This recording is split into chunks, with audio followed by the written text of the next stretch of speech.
There's a battlefield, which has a limit, and they fight within that battlefield, and that's all. So these are the great arts of chivalry, which have, of course, been lost in Kali Yuga.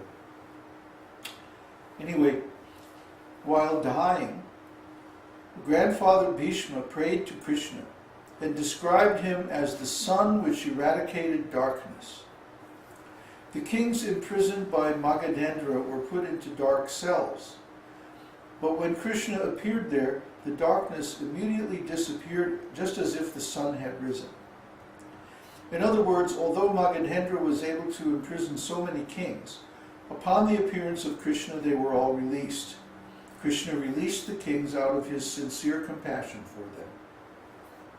Kṛṣṇa's compassion was also exhibited when grandfather Bhishma was lying on the bed of arrows which had been shot through his body. While lying in this position, Bhishma was very anxious to see Kṛṣṇa, and thus Kṛṣṇa appeared there.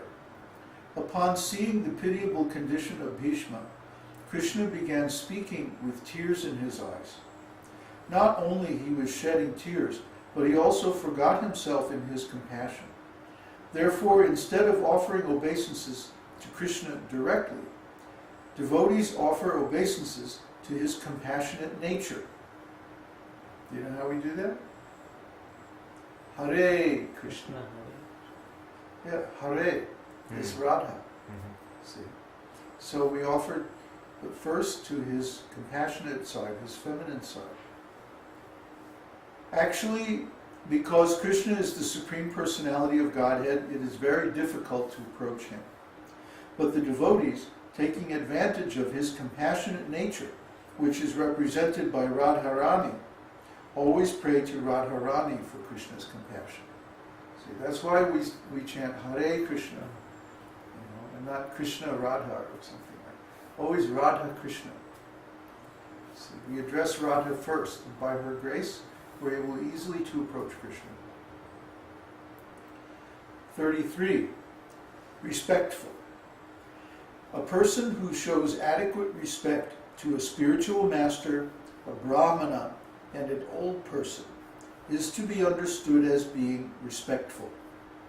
When superior persons assembled before Kṛṣṇa, Kṛṣṇa first of all offered respect to his spiritual master, then to his father, and then to his elder brother Balaram. In this way, Lord Kṛṣṇa, the lotus-eyed, was completely happy and pure at heart in all of his dealings. You see, people don't understand the way to be happy. The way to be happy, even in human society, not to speak of even spiritual life or anything like that, but simply on the human level, is that we always give respect to superior persons. I had so many disagreements with my family. Practically, I disagreed with everything. Meat eating and their whole worldview and everything like that.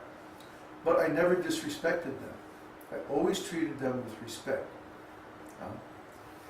Even if I had a disagreement, I would try once or twice to, discuss with them. And if they didn't want to discuss, then I would drop the subject, because they were in a superior position from me. And so, that was the right thing for me to do. Then later on, when it came time for me to go off and be independent, then of course, I did whatever I wanted to do. But when I was a youngster, I never argued with my parents. I never talked back to my parents. And I thought it was very, very distasteful when I saw my young friends doing this. I thought it was very disrespectful. My aunt used to tell one story that one time we were Christmas shopping, and I was about, 4 or 5 years old, still not even in school.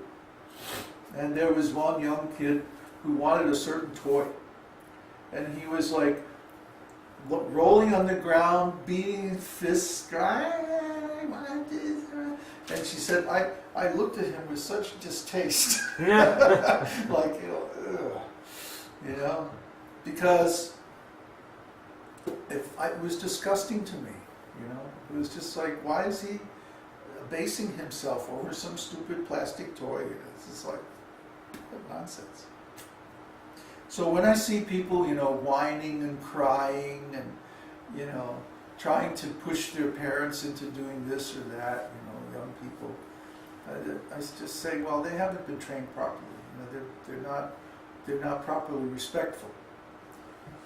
And the danger is that if we disrespect our elders, and especially a spiritual master, that we could cause some offense which will become a big blockage to our spiritual life later on. See? So it's very, very good to have the habit of offering respect. I remember one time I got bored in the temple in Vrindavan, the ISKCON temple, and I decided to go to Radhakund.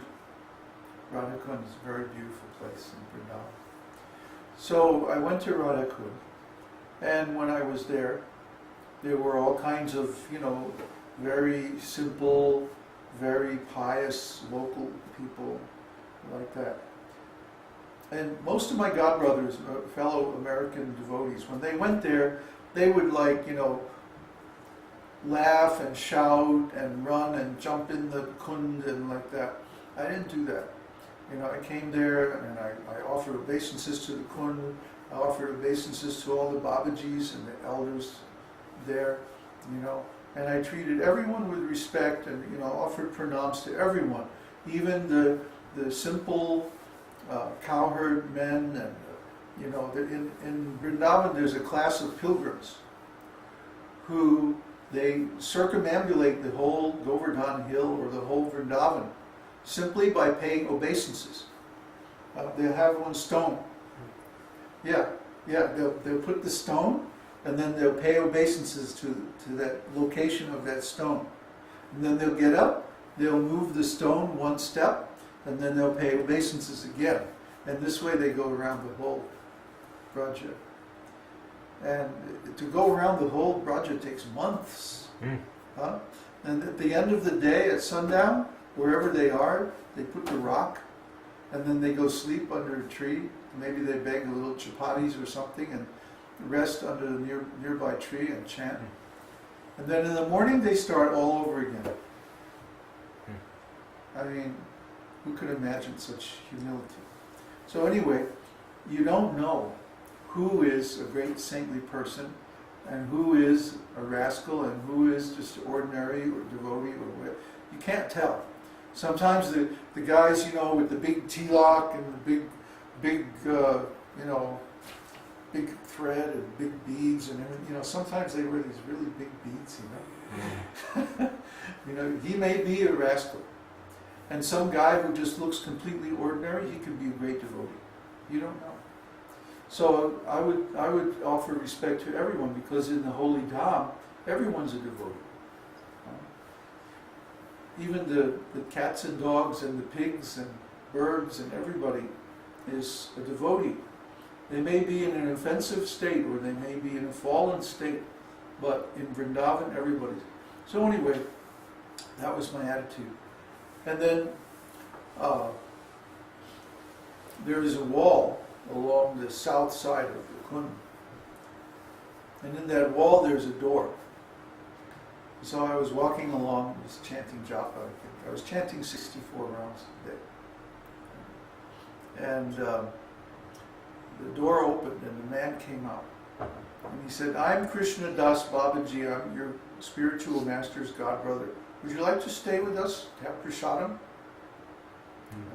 So inside this door, in this plain wall, like just any wall everywhere in India, some old funky door. Inside there's this beautiful little temple with this really wonderful Krishna deity like this. Krishna's smile, his big smile. And he's in Tribhanga form and like that. And there's all these devotees. And I wound up staying with them for 2 weeks. Yeah. And just chanting 64 rounds a day, taking prasad, hearing the classes. The classes were in Hindi. I didn't understand a word of it. Maybe 1 or 2 words. But, Krishna and Ram, But anyway, I stayed with them. And they were wonderful because they were on Raganuga Bhakti platform. And everything they were doing was on spontaneous platform. And this is really where I got my taste for Raganuga Bhakti. Up until that time I didn't understand. I was reading the books, you know. Like there's this amazing shloka in the beginning of Chaitanya Charitamrita where Krishna is contemplating his appearance as Chaitanya Mahaprabhu. And Krishna quotes this shloka, which is from some Purana, that love, which is limited by the regulative principles of the scriptures, does not satisfy me. It can lead the worshipper even to liberation, but what really makes me